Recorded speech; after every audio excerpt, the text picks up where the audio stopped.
It has happened again. Just 9 days after the uproar in Ferguson, a grand jury in New York City has refused to indict yet another white police officer said to have killed an unarmed black man.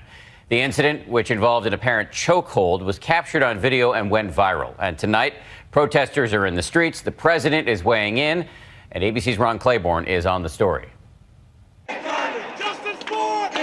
Angry crowds tonight in the streets of New York, protesting yet another controversial grand jury decision. I can't breathe!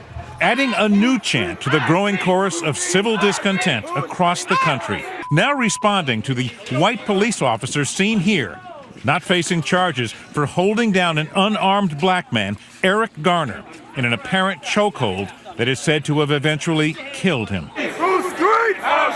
Protests breaking out in Philadelphia, Washington, D.C., Atlanta, and Oakland, California. Don't touch me, not touch me. Outrage sparked by this video from July. Garner, who had been accused of selling cigarettes illegally on New York's Staten Island, seen here being taken down by NYPD Officer Daniel Pantaleo. I can't breathe. I can't breathe. The officer apparently using a banned chokehold on Garner. The father of 6 later died. His death was ruled a homicide by the medical examiner, but the grand jury choosing not to indict Officer Pantaleo, a decision that infuriated many. And it was over a lousy cigarette that killed the man. Anybody with eyes can see what happened. How in the hell did it go that way? In a statement released tonight, Pantaleo said, "It is never my intention to harm anyone, and I feel bad about the death of Mr. Garner." Garner's family furious with the grand jury's decision and unmoved by the apology. Hell no. The time for remorse would have been when my husband was yelling to breathe.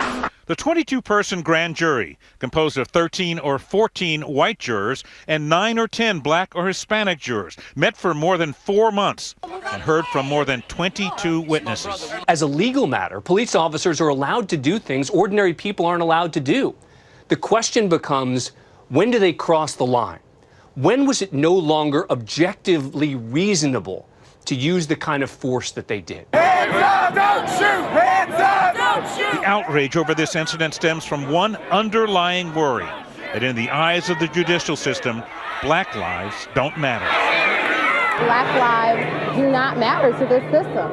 When you, time and time again, you're seeing us being murdered, and time again, you're seeing the police go free. It is screaming that the police are not being held accountable. And you've heard in so many places people of all backgrounds utter the same basic phrase. They've said Black Lives Matter. And they said it because it had to be said. It's a phrase that should never have to be said. It should be self-evident. And for many, today's grand jury decision echoed what happened in Ferguson, Missouri, where charges were not brought against Officer Darren Wilson for shooting and killing unarmed black teen Michael Brown. One obvious difference in Garner's case, his entire confrontation with police was captured on video. It all unfolded in a matter of minutes. 2 plainclothes officers confronting Garner, who had been arrested more than 30 times, confronting him about selling those cigarettes, a misdemeanor. I'm minding my business, officer. 2 officers move in and try to physically arrest him. Garner seems to resist.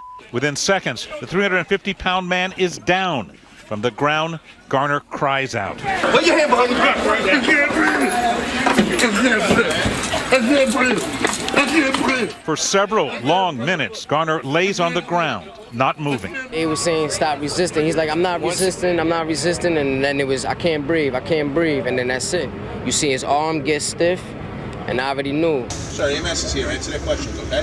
Paramedics arrive. One of them is seen on the videotape speaking to Garner. Sir, it's EMS. Come on. We're here to help, all right? We're here to help you. We're getting the stretcher, all right? But they appear to do nothing. Finally, Garner is placed on a stretcher and taken by ambulance to a local hospital. About an hour later, he is pronounced dead. Ruled a homicide, the medical examiner's report did note that Garner's health conditions, like asthma and heart disease, also led to his death. The medical examiner found that it was a homicide, but all that really means is that he died at the hands of another. That doesn't necessarily mean that what the police officer did was a crime. The policemen's union said that sometimes force is necessary. At times, when officers are required to make an arrest, they must employ the use of force in order to get compliance. Officer Pantaleo maintains that he used an approved takedown technique. After the incident, the NYPD ordered a massive overhaul of the police force, including new training on restraint techniques and adopting body cameras. Swipe the screen, and now you can see what my camera's seeing. More and more police departments across the nation are employing these cameras.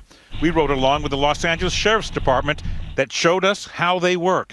Do you have your driver's license on you, sir? The department's saying that cameras lead to more transparency for both the officers and the alleged perpetrators. Now, I'm just going to handcuff you for my safety, okay? Give me that you got a syringe on you, okay? But all of those video cameras didn't stop the use of what became lethal force in the case of Eric Garner. It's time for us to make more progress than we've made. And I'm not interested in talk, I'm interested in action. The U.S. Justice Department now announcing that it will launch an independent civil rights investigation. There is still likely a very strong civil case that his family can and will bring against the city. New York City Mayor Bill de Blasio addressed the city, calling for calm. If you really want to dignify the life of Eric Garner, you will do so through peaceful protest. You will not sully his name with violence or vandalism. Shut it down! Shut it down! More than a dozen arrested so far, but no riots, no fires. Garner's stepfather outraged earlier in the evening. And this walking home and go home with his family, that ain't worth a damn to me. Later channeling his emotions to defuse a situation near where Eric Garner died.